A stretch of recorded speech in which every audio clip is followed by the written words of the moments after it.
കഴിഞ്ഞ ദിവസം സിബിന് ഒരു ഇൻ്റർവ്യൂ കൊടുത്തിട്ടുണ്ടായിരുന്നു. ആ ഒരു ഇൻ്റർവ്യൂവിൽ തൻ്റെ മോനെപ്പറ്റി കുറേയധികം കാര്യങ്ങൾ പറയുന്നുണ്ടായിരുന്നു. കുറേയധികം കമൻറ്റ്സ് വരുന്നുണ്ട്. താൻ തൻ്റെ മോനെ നോക്കുന്നില്ല, എന്നിട്ടാണ് ഇപ്പോൾ ആര്യയെ കല്യാണം കഴിച്ചിട്ട് ആര്യയുടെ മോളെ നോക്കാൻ പോകുന്നത്, എന്തൊരു മനുഷ്യനാണെന്നൊക്കെ പറഞ്ഞ് കുറേയധികം പേര് കമൻ്റ് ഇടുന്നുണ്ട്. അവർക്കൊന്നും സത്യം അറിയത്തില്ല. ഞാൻ എൻ്റെ മോനെ നല്ല രീതിയിൽ നോക്കാൻ ശ്രമിച്ചിട്ടുണ്ട്. അതുപോലെ തന്നെ അവന് വേണ്ട കാര്യങ്ങളെല്ലാം ചെയ്തു കൊടുത്തിട്ടുണ്ട്. എൻ്റെ പൈസ ഇല്ലാത്ത സമയത്ത് പോലും ഞാൻ അവനെ പറ്റുന്ന രീതിയിലൊക്കെ ചെയ്തിട്ടുണ്ട്. പക്ഷേ ഒരു പ്രശ്നമെന്ന് പറഞ്ഞു കഴിഞ്ഞാൽ എന്നെ ആരും മനസ്സിലാക്കാൻ ശ്രമിക്കുന്നില്ല. അതുപോലെ തന്നെ ഞാൻ എല്ലാം കംപ്ലീറ്റ് ആയിട്ട് പറയാത്തതുകൊണ്ട് തന്നെ എല്ലാവർക്കും സത്യങ്ങളൊന്നും അറിയാൻ സാധിക്കുന്നില്ല എന്നുള്ളതാണ്. ഞാനുണ്ടെങ്കിൽ എൻ്റെ മോനെ കാണാൻ ശ്രമിച്ചിട്ടുണ്ടായിരുന്നു. പക്ഷേ എൻ്റെ ആദ്യ ഭാര്യ അതിനൊന്നും അനുവദിക്കൊന്നും ആദ്യ സമയങ്ങളിൽ ചെയ്തിട്ടില്ല. അതിനുശേഷം ഞങ്ങൾ ഒരുമിച്ച് സംസാരിക്കുക എല്ലാം ചെയ്ത് സെറ്റായതിന് ശേഷം എന്നെപ്പറ്റി മോശമായിട്ടുള്ള രീതിയിൽ കമൻറ്റ് ബോക്സിലൊക്കെ പോയി കമൻ്റ് ഇടുക. അതുപോലെ തന്നെ പുള്ളിക്കാരി എൻ്റെ അടുത്ത് നേരിട്ട് സംസാരിക്കുകയൊന്നുമില്ല, റിലേറ്റീവ്സ് വഴിയായിരിക്കും സംസാരിക്കുന്നത്. അതും പൈസ എങ്ങനെ ഇടാൻ മുടങ്ങിപ്പോയാൽ മാത്രം, അല്ലാതുള്ള കോണ്ടാക്റ്റോ കാര്യങ്ങളോ ഒന്നുമില്ല. ഞാൻ വിളിച്ചാൽ പോലും എടുക്കത്തില്ല. മോൻ്റെ കാര്യം എന്തെങ്കിലും അറിയണമെങ്കിൽ പോലും എനിക്ക് ഭയങ്കര ബുദ്ധിമുട്ടാണ്.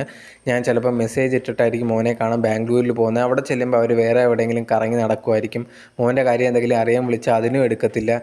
പൈസയുടെ കാര്യം, പൈസ എങ്ങനെ ഡിലേ ആയാൽ മാത്രം എനിക്ക് അവരെ ബന്ധുക്കൾ വഴി എന്നെ കോണ്ടാക്ട് ചെയ്യാൻ ശ്രമിക്കും. എന്തുകൊണ്ട് പൈസ ഇടാൻ ലേറ്റായെന്ന് ചോദിക്കും. ഇങ്ങനത്തുള്ളൊരു കാര്യങ്ങളാണ്. മോനെ ഉണ്ടെങ്കിൽ ഒരു സ്കൂളിൽ ചേർക്കുന്ന കാര്യമൊക്കെ പറഞ്ഞിട്ടുണ്ടായിരുന്നു, സ്പെഷ്യൽ സ്കൂളിൽ. അതിന് ഏത് സ്കൂളാണ്, ഞാൻ അവിടെ പൈസ ഇട്ട് കൊടുക്കാമെന്നൊക്കെ പറഞ്ഞ സമയത്ത് റിലേറ്റീവ്സ് വഴിയാണ് സംസാരിക്കുന്നത്. ആ റിലേറ്റീവ്സിൻ്റെ അടുത്ത് ആ ഒരു സ്കൂളിൻ്റെ ബാങ്ക് അക്കൗണ്ടൊക്കെ തരാൻ പറഞ്ഞ സമയത്ത് ഇല്ല, അത് പറ്റത്തില്ല, നിങ്ങൾ ആ ഒരു വൈഫിൻ്റെ തന്നെ എക്സ് വൈഫിൻ്റെ അക്കൗണ്ടിൽ തന്നെ ഇട്ടാൽ മതി എന്നുള്ള കാര്യങ്ങളൊക്കെയാണ് പറയുന്നത്. സോ ഞാൻ എത്രമാത്രം ശ്രമിച്ചിട്ട് എൻ്റെ മോനുമായിട്ട് അടുക്കാൻ പറ്റുന്നില്ല. കാരണം എന്ന് പറഞ്ഞു കഴിഞ്ഞാൽ രണ്ടുപേരും രണ്ട് സ്ഥലത്താണ്. ഞാൻ അവിടെ ചെല്ലുന്ന സമയത്ത് പോലും ചിലപ്പോൾ കുറച്ച് സമയങ്ങളിലൊക്കെ സ്പെൻഡ് ചെയ്യാൻ പറ്റാറുള്ളൂ. ചിലപ്പോൾ അതിന് വൈഫ് അനുവദിക്കാറില്ല എന്നുള്ളൊരു കാര്യം. ആദ്യ സമയങ്ങളിൽ അനുവദിച്ചിട്ടില്ല, പിന്നെ നല്ല രീതിക്ക് വന്നിരുന്നു. എന്നാൽ പോലും ചില കമൻറ്റ് ബോക്സിലൊക്കെ ചെന്നിട്ട് പുള്ളിക്കാരി എനിക്കെതിരെ കമൻറ്റ് ഇടുന്നുണ്ടായിരുന്നു.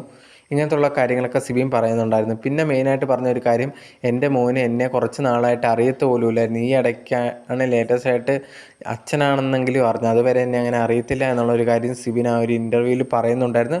പിന്നെ കുറേയധികം കാര്യങ്ങൾ ലൈഫിൽ നടന്നതിനെ പറ്റിയൊക്കെ സിബിൻ പറയുന്നുണ്ട്.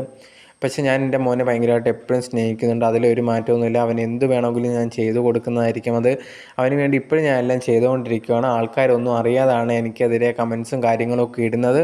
അതിൽ ചെറുതായിട്ട് വിഷമവും കാര്യങ്ങളൊക്കെ ഉണ്ടെങ്കിൽ പോലും അവരെല്ലാം അറിയും എന്നുള്ളതാണ് ഞാൻ വിശ്വസിക്കുന്നത്. ഞാൻ എൻ്റെ മോന് വേണ്ടി എനിക്ക് ചെയ്യാൻ പറ്റുന്നതെല്ലാം ചെയ്യുന്നുണ്ട്. പക്ഷേ എല്ലാവരും അത് മനസ്സിലാക്കണമില്ല എന്നുള്ളൊരു കാര്യവും സിബിൻ ആ ഒരു ഇൻ്റർവ്യൂവിൽ പറയുന്നുണ്ടായിരുന്നു.